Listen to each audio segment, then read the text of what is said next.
ছেলে হলে দুইটা, মেয়ে হলে একটা, আকিকা দিতে হয় কেন?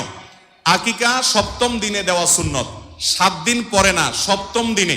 সপ্তম দিন মানে হলো যেই বারে সন্তান জন্মগ্রহণ করবে, শিশুর জন্ম হবে, ওই বারটা হবে প্রথম, এরপরে দ্বিতীয়, তৃতীয়, চতুর্থ, এভাবে করতে করতে সপ্তম দিনে আকিকা দেওয়া সুন্নত।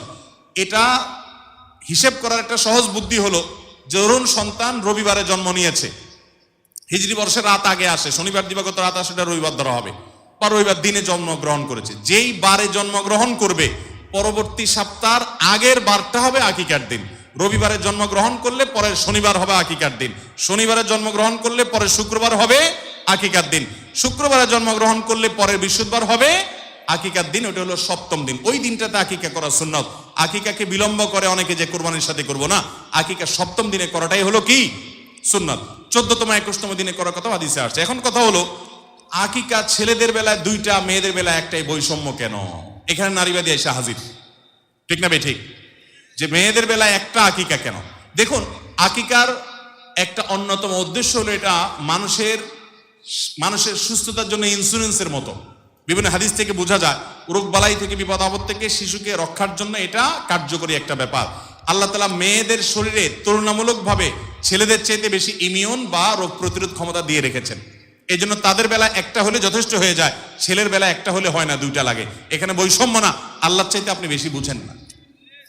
এই জন্য আপনি দেখবেন যে ছেলেদের তুলনায় মেয়েরা দেখবেন যে হায়াত বেশি পায়, অসুস্থ ছেলেরা তুলনামূলক বেশি হয়। তাছাড়া ছেলেরা বাইরে কাজ করতে হয়, তারা নানা বিপদ আপদ, অ্যাক্সিডেন্ট, দুর্ঘটনার মুখোমুখি যতটা হয়, মেয়েরা তুলনামূলকভাবে ছেলেদের চাইতে এক্ষেত্রে সেফ থাকে। এই নানা কারণে ছেলেদের সেফটির প্রয়োজনটা আরো বেশি হয়, আশঙ্কা বিপদ আপদের আরো বেশি হয়, রোগবালাই আরো বেশি হয়, ইমিউন সিস্টেম কম হয়, বৈজ্ঞানিকভাবে এটা প্রমাণিত। এইসব নানা কারণে ছেলেদের জন্য দুইটা আর মেয়েদের জন্য একটা। এখানে বৈষম্য না। যারা আল্লাহর বিধানের পরে ঈমান রাখে, তাদের কাছে কোনো যুক্তি লাগে না, তারা আল্লাহ এবং তার রাসূল সাল্লাল্লাহু আলাইহি ওয়াসাল্লামের সবকিছু থেকে অকপটে মানে, ঠিক কিনা বলেন? এরপরে প্রশ্ন হলো, আমাকে আল্লাহ তাআলা 3 বার গুণবাচক নাম, আমাকে আল্লাহ তাআলা 3 বার গুণবাচক নাম 99টি মুখস্থ করে প্রত্যেক দিন ফজরের নামাজের পর একবার পড়ার তৌফিক দিয়েছেন। এখন আমার প্রশ্ন হলো, আসমাউল হোসনা বা আল্লাহর 99 নাম কিভাবে আমল করতে পারি এবং কিভাবে আমল করলে সওয়াব হবে? দেখুন, প্রথম কথা হলো, আল্লাহর 99 নাম, এটা আসলে বারবার আপনি পড়বেন, জিকির করবেন, এটার জন্য এই নামগুলো আসে নাই। আল্লাহর 99টি গুণবাচক নাম মুখস্থ করার ফজিলত আছে, এবং যে মুখস্থ করবে, এর অর্থ বুঝবে, এর প্রতি সে ঈমান আনয়ন করবে, সে জান্নাতে দাখিল হবে, ফজিলত আছে। কিন্তু এটার মূল উদ্দেশ্য হলো এই নামগুলোর প্রতি বিশ্বাস করা, ঈমান আনা। যেমন আল্লাহ তাআলার গুণবাচক নাম একটা আছে কাদির, আল্লাহ তাআলা সবকিছু করতে সক্ষম।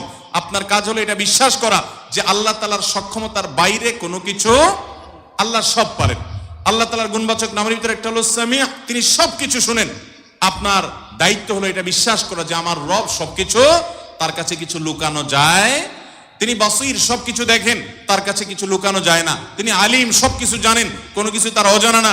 এরকম গুণবাচক নামগুলোর অর্থ বুঝে সালাফের ব্যাখ্যা অনুযায়ী সেগুলোকে বিশ্বাস করা, ঈমান আনা, এটা হলো গুণবাচকগুলোর মূল কাজ। এর পাশাপাশি মুখস্থ করলে তার ফজিলত হাদিসে আছে।